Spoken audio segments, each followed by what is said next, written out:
Crystal Palace's victory deals major blow to Arsenal's top four hopes. This was supposed to be the banker, the relatively easy one, at home against a team who had hit the magic 40 points and would be forgiven if they had sandals and sunglasses at the ready. Of all the hurdles lined up between Arsenal and their aspirations to reclaim a Champions League position via the domestic or European route, this was supposed to be straightforward. How wrong could they be? If Unai Emery was lulled into thinking he could afford to over-rotate, that notion was obliterated as a combination of Arsenal's lamentable defending and Crystal Palace's determination injected the afternoon with a pressure that left its burning mark. Roy Hodgson's team capitalized on an underpowered and incoherent Arsenal lineup and wreaked havoc with their own power from set pieces. Arsenal's 10-game winning streak at the Emirates evaporated at a costly moment. Emery rued that it was a big frustration.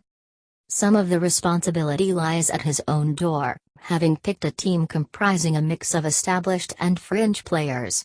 There is a risk of sending too many Carabao Cup-esque squad members into the full glare of Premier League intensity, and Emery's gamble was exposed here.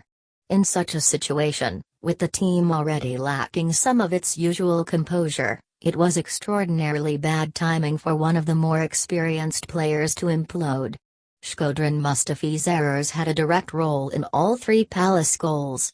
It felt all the more damaging as Arsenal's defence had sharpened up enough lately, conceding only one goal in 7 games, before this disintegration. Naturally, Hodgson felt his team deserved plenty of credit for the way they executed their game plan. It was a very satisfying performance and we knew set plays would be a weapon, he said. We had good delivery and players who are good at attacking the ball. I can't say I am surprised. Arsenal's strength is their fantastic play going forwards. Direct comment about their defensive weakness was left unsaid, but his team spoke loudly enough for him on that one. Palace went ahead in the 16th minute, punishing Arsenal with ridiculous ease. Christian Bentke ran into the box blissfully unattended as Luka Milivojevic floated the ball in, and the lack of awareness in the Arsenal defence was startling. Mustafi abandoned marking duties and allowed the striker to nod his first goal of the season, his first for almost an entire year, past Bernd Leno. The home crowd became fractious, worrying about the stakes. Their angst grew as Arsenal were denied a penalty shortly before half-time. Said Kolasinac planted a cross towards goal which struck Aaron Wan-Bissaka on the arm. John Moss was surrounded by appealing Arsenal players but gave nothing. Emery made a double change at half-time to try to repair some of the damage. The improvement was briefly encouraging. Arsenal wove their finest move of the match just after the restart and threw off the shackles to equalize. The goal belonged to Mesut Ozil, architect and marksman.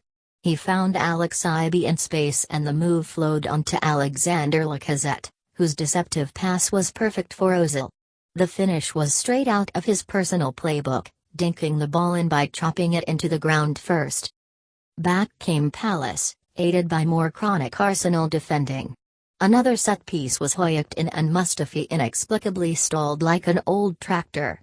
Wilfried Zaha unsurprisingly did not stop in sympathy and calmly guided the ball past Leno. Hodgson was pleased for Zaha and sprang to the defense of a player caught up in a media story about leaving the club. How many players, if the question is put to them, will say they don't want to play Champions League football? He asked. Congratulations to the journalist, who has caught him at the right moment and extracted an honest answer out of him. Would you like to play Champions League football? Yes, I would. Do you think you're good enough to play at a higher level?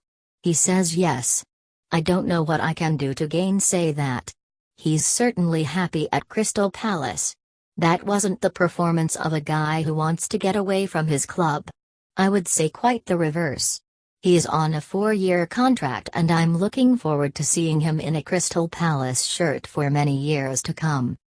Palace inflicted even more damage from another dead ball. Scott Dan's header flew at James McArthur at such speed he did well to react and deflect the ball in. Arsenal were stunned and, even though Pierre-Emerick Aubameyang tried to instigate a rally with a solo goal, No more would come as Palace defended diligently to the end. Arsenal now travel to Wolves and Leicester with it all to do to stay in the top four chase. I want to be positive, Emery tried.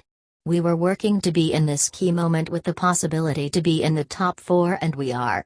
Today be frustrated and tomorrow stand up. It is in our hands.